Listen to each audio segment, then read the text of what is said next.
Living a more intentional life can sound like a very difficult and even impossible task. But here's what I've learned. Once you recognize what actually matters the most to you, life gets a lot simpler. I got my doctorate at 27, I had a stable job, and I had a plan, but it still felt like I was just wasting time and not really accomplishing anything. And nothing was technically wrong, but I knew I was still just going through the motions. And most importantly, I knew that something had to change. So in this video, I want to give you the 6 ways that intentional living became so much easier for me. With all of the stresses and just annoying things that we go through on a daily basis, it can feel impossible to feel like you have full control over your own life. And that wasn't the way that I wanted to live. So I decided to make a change, or several changes. And after that, life just became so much better for me. I developed habits and values that helped me determine what was the most important to me. So let's get into them. Identify your values.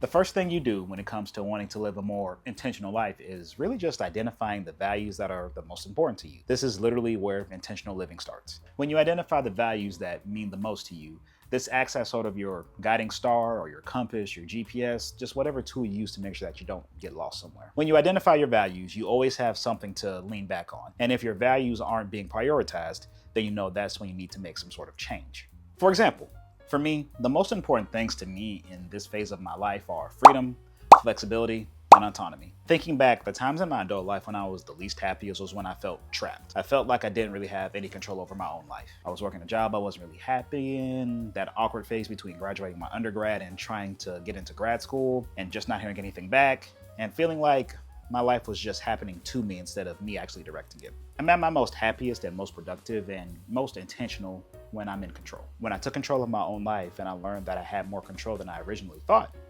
that was when I was the happiest. And with all this freedom that I have, I need to be flexible, especially with the job that I have now. I move around just way too often to know what's going to happen 100% of the time, but because I'm so flexible, I can handle pretty much any surprise that comes my way. And both of these values led me to developing the autonomy that I'm truly looking for in my life. The ability to just have control over my time, location, energy, and the decisions that I make. These are my personal values.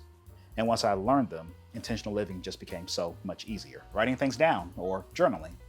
The second thing that really helped me start living more intentionally was journaling. Now, I would say I used to be a naysayer to journaling, but in the past, I never really understand the power of just writing things down. But because I move around so much and I'm so mobile, journaling is just one of those things that I can keep consistent and it keeps me grounded. I started journaling because a really good friend of mine made really successful videos on here about journaling. And once I gave it a try, I learned that there really is power in just putting your thoughts on paper. Because with everything that we all have going on, like work and responsibilities and stress and just a general uncertainty, your mind gets really cluttered and overwhelmed very quickly. And of course, you can, just like type things out on your notes app, but there's something different about physically writing things down. Goals, things that made you happy, things that stressed you out. And one of the coolest parts is just being able to go back and look at older entries. I've gone through old pages of old journals and I've seen goals that I wrote down earlier and feelings of uncertainty and nervousness and just things that I was struggling with at the time. And then I compare that to the current version of myself and where I am. And it's honestly it's just a great way to track your growth. And it helps to just remind me of why I'm doing certain things in the first place. And it doesn't need to be like deeply structured or scripted. You don't need a prompt. Just write down how you feel. Write down a goal. Write down how you're feeling. And then come back in 6 months and see how much you've changed. Always know what comes next. Now, I think it's always important to just always be working towards some sort of goal. And it doesn't always have to be some big life-changing goal. Sometimes the big goal is made up of a bunch of smaller goals along the way. But I think that waking up and going about your day with nothing to work toward or nothing to try and achieve is such an easy way to drift into autopilot and just waste time. After I graduated from grad school and I got my doctorate at 27, honestly, I basically thought my life was done. I completed the biggest accomplishment of my life. And I genuinely thought I was going to be good forever. And I legit thought that for about a year and a half. I thought I was just going to be so content with just working and climbing my way up through the corporate ladder or whatever and just doing that forever. But then I just started to feel stagnant. I was bored, I wasn't really fulfilled, and other than living for the weekend, I didn't really ever look forward to anything else. I had convinced myself that there wasn't really anything left to achieve. And I'm always going to be proud of the work that I did. I'm always going to be proud of the education that I worked so hard to earn and that doctorate degree. But I needed to give myself something else to do and something else to look forward to. And once I gave myself that again, life started to feel exciting. Giving myself a goal or figuring out what comes next, always making sure that I'm actively working on self-improvement and making sure that I'm actually working on becoming a better person, a better professional, a better creative at all times. Right now, one of the biggest goals that I have is getting better on YouTube. And that's a goal that I can continuously work on because there are so many things that I can learn about and get better on. Don't be afraid to fail often and out loud. I've grown to really enjoy the idea of doing the scary thing because that's where life-changing things usually happen. YouTube, working out, life. We've become so conditioned to think that failure or not succeeding at every single little thing is just the absolute worst thing that can happen to us. But honestly, some of the best lessons can come from failure and just getting things wrong. And honestly, failing over and over again is just fine. A personal example for me. Again, when I was in grad school, I was never afraid to get questions wrong in class. If I was called on to answer a question in class, I would answer it just so loudly and confidently, even if it felt like I was going to be wrong. And if I got it wrong, yeah, it was a little weird, a little embarrassing at first, but I got over it and I learned from it and I knew what to work on. Apply that same logic to life. If you feel at something, okay, it's fine. It feels bad at first, and I'm not saying that it's not going to feel bad, but you've learned from it. Now you know what not to do next time. Now you know what you're not good at. Now you know what you need to put more effort into, and that's going to make the second effort the next time even better. And if you fail a second time, oh well, you'll be even better the third time. So just stop letting the fear of failure completely paralyze you from even trying things, because you never know where that failure might actually lead you to. Give yourself extra time.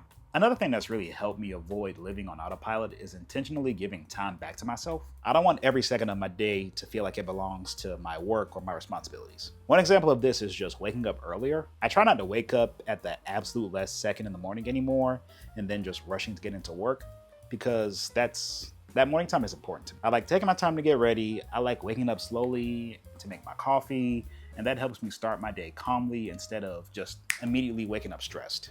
And now I've set a good baseline for the rest of my day. And compare that to rushing around half awake, throwing my clothes on, barely brushing my teeth, and sprinting out the door to the car. And I also try to be intentional with my evenings too. I actually try to spend my time doing things other than doom scrolling or wasting away in my bed after work. I cook, I script, and do other YouTube things. I try to use my evening times to be productive and to pour time into other things that will eventually give back to me. And I'm not perfect, and this doesn't happen all the time. And sometimes I still do rush in the morning, and sometimes I don't find all the time to do all the things I want to do, but I try my best. But the days where I intentionally slow down and give myself that extra time back always feel noticeably better. Find things to look forward to. One of the biggest things that improved my life was simply giving myself things to look forward to again. Just giving yourself small things, events, or rewards to look forward to. When I was just working, I didn't really give myself these things to look forward to. I just went to work and went home, and if it wasn't like a weekend or a holiday, I just accepted that routine as my life. But once I started intentionally giving myself enjoyable things to look forward to, life just immediately felt better. An event over the weekend, or a dinner with a friend after a long week of work. Maybe a vacation after one of my contracts is over, or a small visit to a restaurant for happy hour on a random Tuesday afternoon, just because we made it through the end of another workday. Little things started making life feel more enjoyable, and I stopped putting myself on this endless hamster wheel where every day felt exactly the same. And that change alone made life dramatically better. Now, when I say intentional living is easy, it's not easy in the sense that it requires no effort. That's not true, and it's not realistic. We all have certain things that are out of our control, and yeah, sometimes life is just genuinely difficult. But once you understand your values and your priorities and the things that you truly want your life to revolve around, the decisions that you make become simpler. It's that once you recognize these things, the decisions that you make, they just become so much simpler. And that was the biggest thing that this mindset shift has done for me. It helped me to stop living on autopilot, and it helped me to stop just drifting along in life. It's helped me build a life that actually feels aligned with who I am and what I want to be. But now I'm interested in what you guys have to say. Is there one area of your own life that you've been meaning to be a little bit more intentional about, but you just keep putting it off? Or do you have a way that you like to live intentionally? Maybe another rule that I could possibly learn from and copy from you. Drop them down below, because I definitely love to hear them. Other than that, thank you so much for watching as always. I'll see you in the next one.